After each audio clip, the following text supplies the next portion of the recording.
Like, subscribe and press the bell icon for new updates.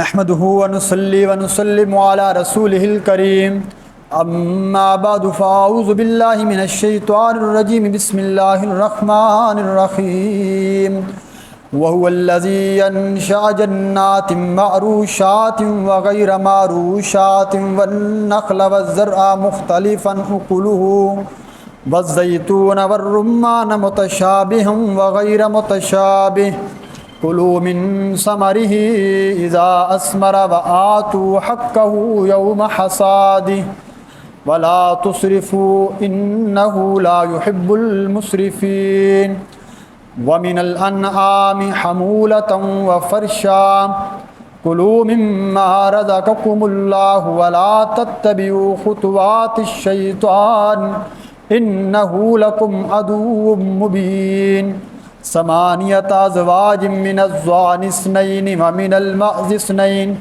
قل الذكرين حرم أم الأنثيين أما اشتملت عليه أرحام الأنثيين نبئوني بعلم إن كنتم صادقين ومن الإبل اثنين ومن البقر اثنين قل الذكرين حرم أم الأنثيين أما اشتملت عليه أرحام الأنثيين أم كنتم شهداء إذ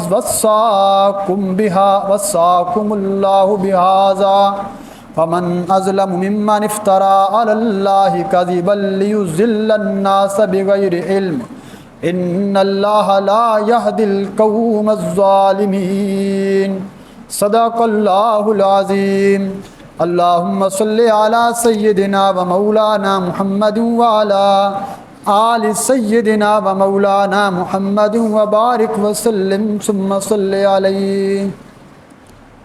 ماقبل کی آیات اور پورا رکوع جو ہے وہ شرک اور توحید کے اوپر مشتمل تھا کہ یہ کام موحد کرتے ہیں، اس کے خلاف کرنے والے مشرک کہلاتے ہیں۔ اس میں بے شمار دلائل اللہ نے دیے اور فرمایا کہ یہ اپنی طرف سے بعض چیزوں کو حرام کر لیتے ہیں اور اس کو حرام سمجھتے ہیں، اور کچھ چیزیں جو اللہ نے حرام کی اس کو حلال بنا لیتے ہیں۔ آج کے اس پورے رکوع میں کوئی تفصیل نہیں ہے، یہ صرف قدرت کے وہ دلائل ہیں۔ اللہ نے ان دلائل کو ذکر کرنے کے بعد صرف مسئلہ یہ ثابت کیا کہ یہ جو دلائل میں ذکر کر رہا ہوں جن کو تم معبود کہتے ہو، یہ ساری چیزیں میں نے بنائی۔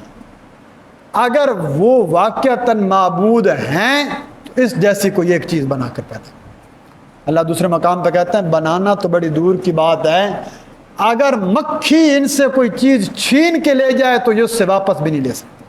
اتنے ضعف الطالب والمطلوب، مانگنے والا بھی کمزور، جس سے مانگا جا رہا ہے وہ اس سے زیادہ کمزور۔ لیکن عقل پر جب پردہ آ جائے پھر انسان کو یہ باتیں سمجھ نہیں آتی۔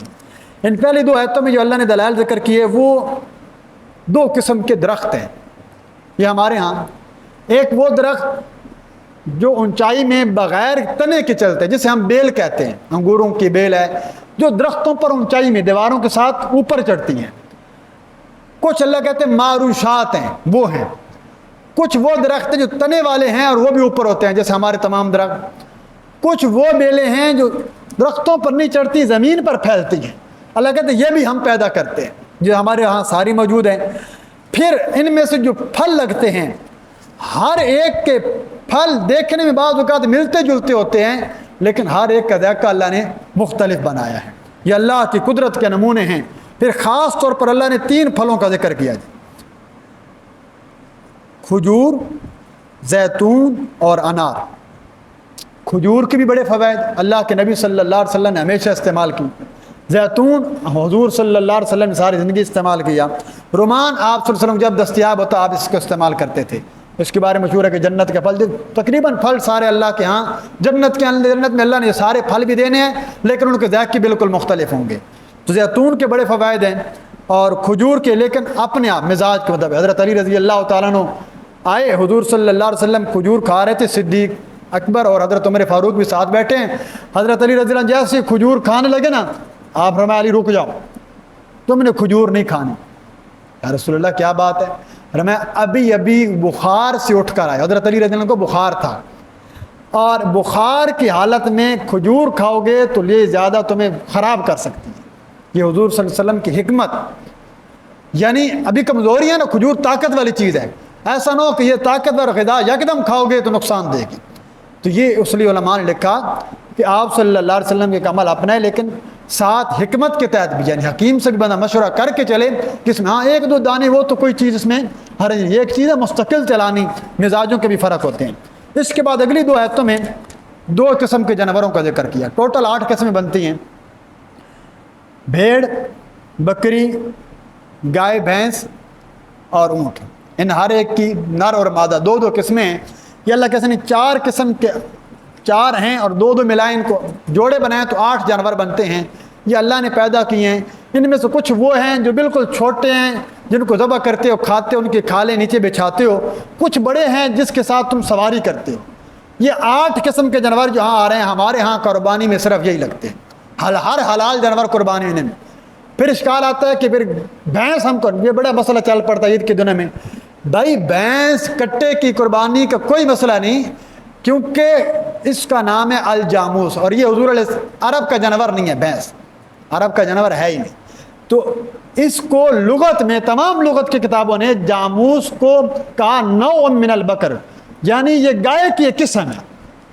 اور امام ابو حنیفہ رحمہ اللہ نے جو استدلال کیا ہے, ہر وہ حلال جانور جو جگالی کرتا ہو اس کو قربانی پہ. یہ جتنے جانور ہیں ہمارے آپ قربانی کے, جگالی جو بیٹھ کر منہ ہلا رہے ہوتے ہیں, جگ باہر نکل رہی ہوتی ہے جاگ, اس کو بولتے ہیں جگالی. یہ اس میں بھینس بھی شامل ہے, گائے بھی شامل ہے, بکری بھی شامل ہے, بھیڑ بھی شامل ہے, دمبا بھی شامل ہے, اونٹ بھی شامل ہے. یہ جگالی والے جانور یہ قربانی پہ لگ سکتے ہیں. گھوڑا حلال ضرور, لیکن قربانی نہیں ہو سکتی. اس کے علاوہ جو نیل گائے ہے, باقی بھی چیزیں ہیں, لیکن یہ مخصوص جانور ہیں. بس اب آگے ترجمہ دیکھیے گا, اسی کے اندر دلائل بھی آئیں گے اور اسی کے اندر اللہ اپنی قدرت کے نمونے بھی ذکر کریں گے.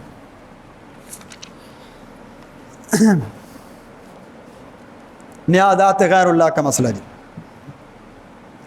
فرمایا وَهُوَ الَّذِي أَنشَأَ جَنَّاتٍ مَّعْرُوشَاتٍ وَغَيْرَ مَعْرُوشَاتٍ, اللہ ہی وہ ذات ہے انشاء جس نے پیدا کر دیے جنات ایسے باغات, معروشات جو چھتریوں والے ہیں, جو بلندیوں والے ہیں, وغیر معروشات یا ایسے جانور ایسے باغات ہیں جو اوپر نہیں چڑھنے والے, جن کے بیلیں نیچے زمین کی طرف پھیلتی ہیں, والنخلا اور کھجور کے باغات, والزرع اور کھیتیاں, مختلفاً طرح طرح, اکلہ ان کے ذائقے ہیں, مختلف کھیتیاں ذائقے ان کے مختلف ہیں, والزیتون والرمان زیتون کے باغات, انار کے باغات, متشابہ وغیر متشابہ آپس میں ملتے جلتے بھی ہیں اور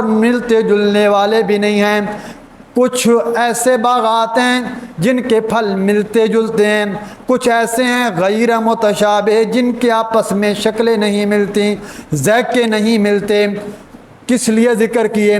کلوا من ثمرہ, کھاؤ تم من ثمرہ اس کے پھلوں میں سے. کب؟ اذا اثمر جب وہ پھل لے آویں, جب باغوں پر پھل آ جاوے اس میں سے کھاؤ. لیکن ایک بات نہیں بھولنی, وآتوا حقہ یوم حصادہ, اور دیتے رہو اس کا حق جب تم کھیتی کاٹنے کے دن. ایک بات یہاں سنیے گا, جس دن کھیتی کاٹنی ہے, جس دن اس کی تم کٹائی کرو, ایک بات یاد رکھنا, جس رب نے یہ باغ دیے ہیں اس رب کا حصہ نکالو. آج وہی مسئلہ آ جاتا ہے, بارش نہیں ہو رہی, اللہ کی ناراضگی ہے. بھائی اللہ کہتے ہیں اس کا حق نکالا ہے. یہ صرف گندم میں عشر نہیں ہے, یہ میں کس دن انشاءاللہ مستقل موضوع بیان کروں گا. یہ چارہ جو نکلتا ہے, پھل نکلتے ہیں, ترکاریاں, سبزیاں, ٹماٹر, جو چیز بھی پیدا کی جائے زمین سے, جو پیداوار نکلتی ہے اس میں سے عشر ہے. شہد کا عشر ہے, سفیدے لگائے جاتے ہیں اس کا عشر ہے. بس صرف وہ جانور جو خود بخود وہ درخت اگائیں اس میں عشر نہیں, باقی جو چیز بھی لگائی جائے گی اس میں عشر. نہری زمین میں نہری عشر, اس کے حساب سے بارانی میں بارانی کے حساب سے. تو یہ مطلب ہے اس حدیث کا. کہ اس کو جو حق ہے وہ دیتے رہو۔ وَلَا تُسْرِفُوا، اور حد سے مت نکلو، إِنَّهُ لَا يُحِبُّ الْمُسْرِفِينَ، اس لیے کہ اللہ تعالیٰ حد سے نکلنے والوں کو پسند نہیں کیا کرتا۔ وَمِنَ الْأَنْعَامِ حَمُولَةً وَفَرْشًا، اور چل پاؤں میں سے، انعام اسی نفس سے نکلا ہے سورۃ الانعام۔ وَمِنَ الْأَنْعَامِ، اور چوپاؤں میں سے، حَمُولَةً، کچھ بوجھ اٹھانے والے ہیں، وَفَرْشًا، اور کچھ زمین کے ساتھ لگے ہوئے چھوٹے قدوں والے۔ کُلُوا مِمَّا رَزَقَكُمُ اللَّهُ، کھاؤ تم اس میں سے جس اللہ نے تم کو رزق دیا ہے۔ وَلَا تَتَّبِعُوا خُطُوَاتِ الشَّيْطَانِ، اور مت چلو تم شیطان کے قدموں پر، شیطان کے پیچھے مت چلو۔ إِنَّهُ لَكُمْ عَدُوٌّ مُبِينٌ، اس لیے کہ بے شک وہ تمہارے لیے عدو مبین، بڑا واضح دشمن ہے، شیطان تمہارا پکا دشمن ہے، اس کے پیچھے مت چلو۔ ثمانیت ازواج، 8 قسم کے اللہ نے جانور پیدا کر دیے، ازواج نر اور مادہ، جوڑے جوڑے اللہ نے 8 بنا دیے۔ من الزانی اثنین، زان کہتے ہیں بھیڑ کو، بھیڑ میں سے اثنین 2 قسم کے، نر اور مادہ، بھیڑ اور دمبا دونوں اس میں داخل ہو گئے۔ ومن المعز اثنین، اور بکری میں سے 2 قسم، نر اور مادہ۔ کل، اللہ فرما رہے ہیں کل میرے محبوب پیغمبر پوچھئے، آذکرین، کیا دونوں مذکر اللہ نے حرم حرام کر دیے، کیا دونوں نر اللہ نے حرام کر دیے، ام الانثیین، یا دونوں مادہ اللہ نے حرام کر دیے، ام اشتملت علیہ ارحام الانثیین، یا وہ بچے جو اس 2 مادوں کے پیٹ پر مشتمل ہیں، جن پر ان کے پیٹ مشتمل ہیں، ان کے رحموں کے اندر وہ جو مادہ جانور ہیں، کیا وہ اللہ نے حرام کر دیے؟ نبئونی بعلم، تم مجھے خبر دو کسی سند کے ساتھ، کسی دلیل کے ساتھ، ان کنتم صادقین، اگر ہو تم اپنی بات میں سچے۔ ایک اور مسئلہ کل کے سبق میں گزرا، پرسوں کے سبق میں، وہ کہتے تھے اگر بچہ پیدا ہو جانور کا تو وہ کون کھائیں گے؟ صرف ہمارے مرد۔ اگر مردہ پیدا ہو تو وہ کون کھائیں گے؟ وہ عورتیں بھی کھائیں گی اور ہم سب مل کر کھائیں گے۔ اگر کوئی اور ایسا جانور مادہ پیدا ہو گیا، یہ حرام ہے۔ اللہ نے کہا مجھے بتاؤ، اگر تو حرام ہونے کی علت مذکر ہے تو پھر سارے مذکر جانور حرام ہونے چاہیے۔ اگر علت مؤنث ہے تو پھر سارے مؤنث حرام ہونے چاہیے۔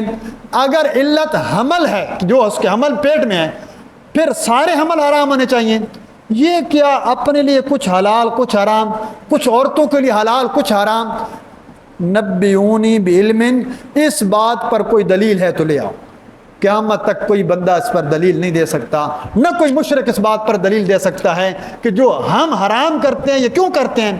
میں نے بتایا کہ حرام حلال کا اختیار خود خدا کے پیغمبر صلی اللہ علیہ وسلم کو بھی اللہ نے نہیں دیا، یہ صرف اور صرف ان کے بنائی ہوئی باتیں۔ آخری ہے فرمایا وَمِنَ الْإِبِلِ اثْنَيْنِ، اور اونٹوں میں سے بھی 2 قسم ہیں، نر اور مادہ۔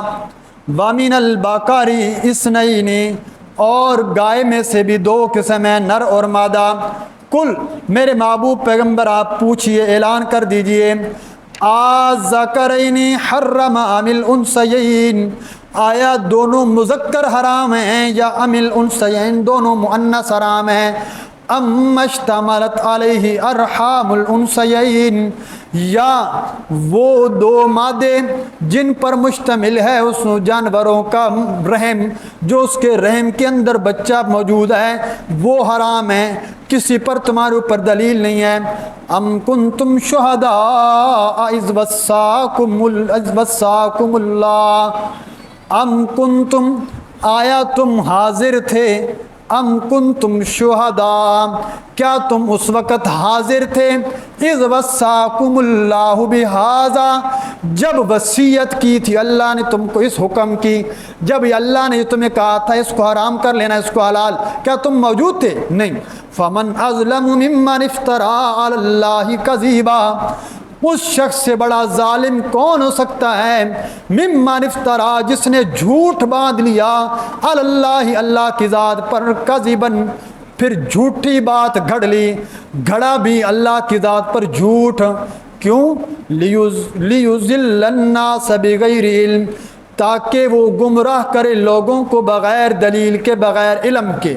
آج بھی لوگ بغیر علم کے لوگوں کو گمراہ کر رہے ہیں۔ اللہ کہتے ہیں ان کا مقصد یہ ہے، ان اللہ لا یہدی القوم الظالمین۔ پھر سنیے، ایسے لوگ ظالم ہیں، اور اللہ کہتے ہیں بے شک اللہ ظالموں کو کبھی بھی ہدایت نہیں دیا کرتا۔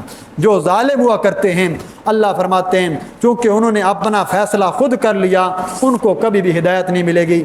ہدایت کے لیے انسان کے اندر کچھ انابت ہونی چاہیے، بندہ منیب ہونا چاہیے۔ دلیل کی بنیاد پر جب بھی دلیل مانگو گے، آگے سے کس سے کہانیاں سنا دیں گے، قرآن و سنت کے کوئی دلیل ان کے پاس موجود نہیں۔ اللہ کریم سے دعا، اللہ تعالی ہمیں صحیح معنی میں قرآن و سنت پر عمل کی توفیق نصیب فرمائے۔